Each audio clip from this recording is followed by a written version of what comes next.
on, chat. In case you don't know, I play Marvel Rivals. I play Street Fighter games. But I like Valorant. You guys may not know that. I like Valorant. Apparently, they just dropped a really, really big update. So I'm going to cover it. Not going to stall you guys anymore. Abilities. Watch me. This is your first time seeing that subscribe button. Hey everyone. Thanks for joining us for another dev update as we continue our 5-year Why aren't you wearing a shirt? Don't ask questions. anniversary celebrations. We've got a lot to share today, so let's get right into it. First, I want to talk about abilities. We've seen a lot of conversation over the last few months about abilities in Valorant, especially when multiple abilities overlap and start to overwhelm combat in some scenarios. We want to make sure that we're always maintaining the delicate interplay between shooting and playmaking that keeps gunplay at the center of the game, anticipating where your enemies are, and then weaving gunplay, abilities, and teamwork together to win the round is what makes the best moments in Valorant. We've rolled out several changes over the last few weeks, and I want to bring up Tiffy and Ryan to talk more about our plans for the rest of the year and beyond. Hey everyone, I'm I watch a lot of pro play. Tiffy. Hey gamers. Oh, that's weird. That's Dan's line. Oh, hey, I'm Ryan. Let's talk about what we've been calling ability overload here on the live balance team. We're looking at situations where ability combos can sometimes feel overwhelming in combat, and we recognize that adding new agents with new abilities can increase these feelings. And we do want our agents to make you think about the game in a new way. I think about Clove. Clove really made me rethink what death means. And there's also Vice. Vice made you learn what it means to be alone in dangerous enemy territory. Oh, Tejo. You should talk about Tejo. Yeah, so Tejo makes you consider the importance of an escape plan, essentially. As we look closely, though, at Tejo and how he was being played in the game, we realized that his guided salvos led to a higher frequency of checkmate situations without any opportunity for counterplay, especially at the high levels of play. So we reined him in patch 1009 to bring... Dale was absolutely dominant. I could be wrong. I don't know if it was 2 seasons or last. But recently, he dominant. him more in line with other initiators. We're going to be using Valorant's 5th year to take more of a holistic look at the game. Examine some of those spaces we've tried to disrupt or where some abilities are in terms of tuning. And as the game continues to change and you have a wider variety of abilities to deal with quickly, we need to make sure that it's easy to parse all the information at your disposal, whether that be smokes, flashes, stuns, debuffs, you name it. Clarity changes are typically a net positive and don't have any unintended effects on other agents and abilities, so we'll ship these when we're good to go. And we've already started some of this work with things like the minimap updates, Brimstone Molly Audio.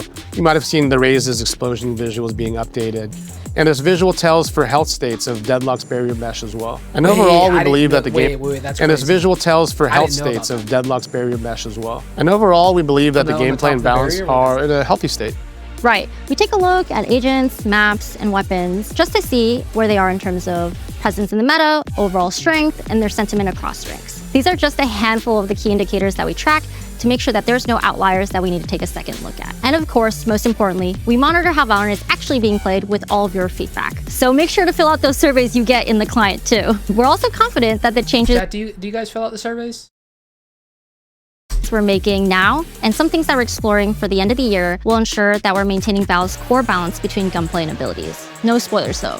Some spoilers. So in the next couple of weeks, we'll be revealing our new map with a little teaser here to hold you over until Masters Toronto, where you'll get to see the team do the full reveal. The map team cooked on this one. They've created something that aims to shake up how you think about taking and holding sites in Valorant. Each site is layered and complex so that teams have to think pretty carefully about how you want to spend your utility to get onto site.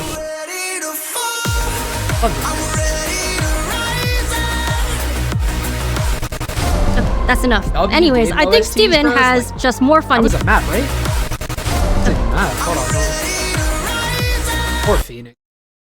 Even with it. Okay. That's enough. Anyways, I think Steven has just more fun news though about the new map. And we gotta go anyways, Koos. We have to go playtest the next agent. Thanks, Tiffy and Ryan. With patch 11.0, we're bringing the new map to competitive queue day 1. Most players are engaging. What? Whoa. That's crazy. That's crazy. A1 comp queue map. Go first a week? Oh, shit. Oh, crap. I'm gonna have. Don't curse, kids. The new map for the first time in competitive already. And we want to better support learning the map in that competitive environment right away. And we know it's going to take reps before you're up to speed. So during that first patch cycle, which is 2 weeks, RR losses on the new map will be reduced by 50%. But don't worry. Okay, not bad. That's manageable. You'll still earn the full 100% when you win. We're excited to see how you learn and adapt to the layers the first of the new 2 map. weeks is what's only on that map, though. Lucky.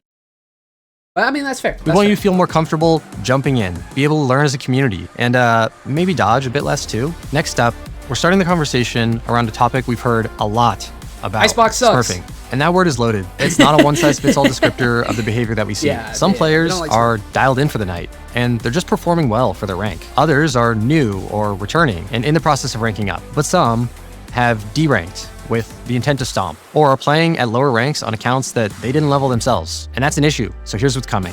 First, we're increasing the barrier to sharing accounts, starting with multi-factor authentication. Our plan is to require MFA, something like app or SMS verification, primarily for suspicious cases, and we're looking into it for all competitive accounts as well. That's good. It's gonna be a little annoying. The rare off chance, like, borrow your homie's account.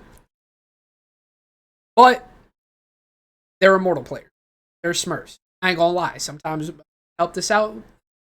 Kind of cool, but time, not fair. Our goal here is to have more clarity and guardrails around who is playing on an account. We're planning to launch this year with more specific details to come. Second, we'll be adding an additional reporting category for players that are abusing matchmaking systems. This one's twofold. One, we want better data about when you think someone in the match was intentionally abusing the system with the intent to stomp on the opposing team. And two, players are currently using the cheating category to report this behavior, and that's making it more complicated for our anti-cheat efforts. Rank and matchmaking abuse is a complex space, and we want to hear your feedback now and as these features come online. This is a major step forward and just the start of more to come. Oh, and there's some overlap here with botted accounts. Just as a reminder, we've banned hundreds of thousands of these accounts to date. So if you have one of those accounts, expect that same fate. Next up, I wanted to give an update about something we talked about earlier this year. We're adding more visibility into your behavior standing. Here's what we plan for it to look like. You can see any active warnings or penalties on your account, along with what penalties may be coming next if you don't shape up. This is also launching later this year. Our game is competitive, and sometimes you overheat. We're giving you more direct and visible information so that you can course correct more quickly. I ain't gonna lie, chat. I ain't gonna lie. We got some overheating. And so you understand when bans are on the table. Competing has those lows, but let's talk about the highs too. We started the year off with some quality of life improvements, like rank shields, and we're excited to bring additional recognition to Premier. If you've been looking for a way to rep your squad across Val, check out Premier in 11.0. Wait, are they gonna? This, my predictions. They're gonna do kind of like what?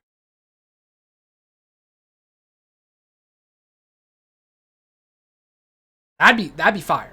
Team tags are coming for players who participate in weekly matches, cool. And we're adding a sick way to recognize those that manage to win the playoff tournament. In general, we'll keep leveling up the competitive journey in Val through this year and beyond, so stay tuned for future updates. At the highest peak of competition, we've got one more update as we lead into Masters Toronto. Pick'ems are returning. We love the reception and the conversation around Pick'ems at Champions Seoul. We'll be bringing it to all Masters. I wasn't here.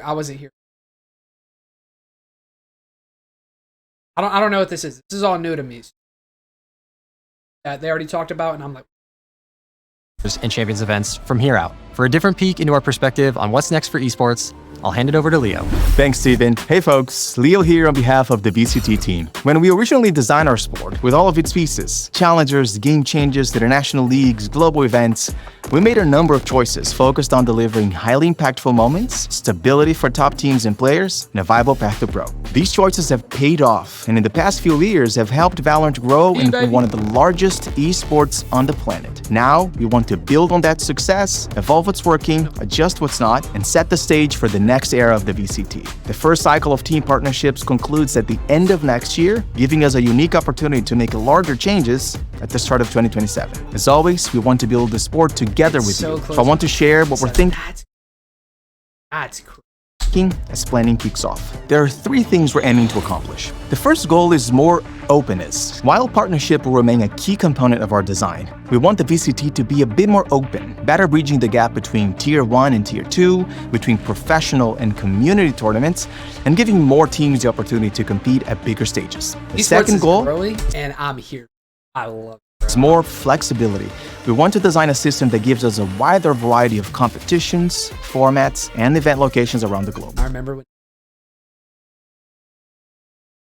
look how Oh my gosh. And our third goal is to create more ecosystem moments. Events like Masters and Champions have been incredibly valuable because they allow us to bring together all the things that make Valorant special. The game, the sport, the community, the culture. And while we think the number of global events is still appropriate, we're looking to create more moments like that, especially at the regional level. It's still very early, and we'll be sharing a lot more updates in this year and the next. But as always, our biggest advantage continues to be the ideas you bring to the table. So please, continue sharing them with us. All right, that's it from me. Back to you, Andy. One of the most important foundations for Valorant's future is the game engine itself. We've been building Valorant in Unreal 4 for over 10 years, and the time is right to upgrade to Unreal 5. Coming Nah, that's crazy. Wait, that's soon crazy. in patch 11.02 around the end of July. The patch on release day will be a significantly large download to change the engine out, so we really appreciate your patience. Chat, hope you guys are ready for 45-minute. In the short term, we've gone to great lengths to make sure that the upgrade doesn't disrupt your gameplay, so the game's overall look, feel, and all your crazy lineups should still be similar. The patch will, however, come with changes that will improve frame rate performance, make patch downloads faster in the future, and there will also be... I will say something that Valorant, that a lot of other... They optimized their...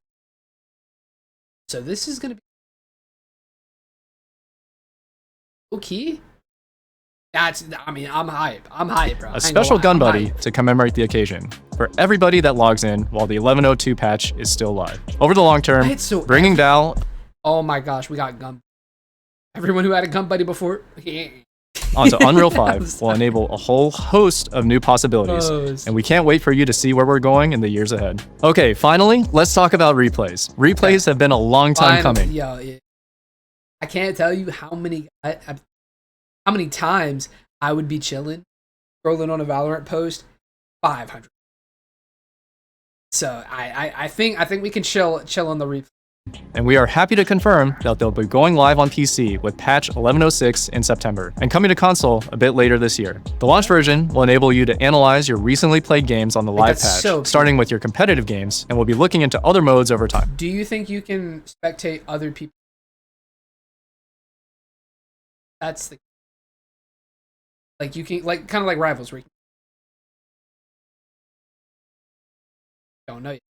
You'll be able to click through each player's perspective, you'll have a free moving observer cam, and you'll have some other playback control tools as well. We really couldn't be more excited to get replays out to you all, and we're really looking forward to all the clips, edits, and analyses that you create with it. We'll be sharing more info as we get closer to release. Alright, that's a wrap for today. We're 5 years in, but we want you to know that we're just getting started with Val. We'll continue the work we talked about today to keep core gameplay feeling fresh but familiar for years to come. We also plan to level up how we recognize and celebrate your competitive achievements in Valorant to make sure your journey always feels worth it. You'll hear from us when we've got more to share, and we'll be back throughout the year with social posts, interviews, patch notes, and updates just like this. Thanks for watching, and thanks for making Valorant a game worth celebrating. Take care, and I'll see you all at Masters Toronto.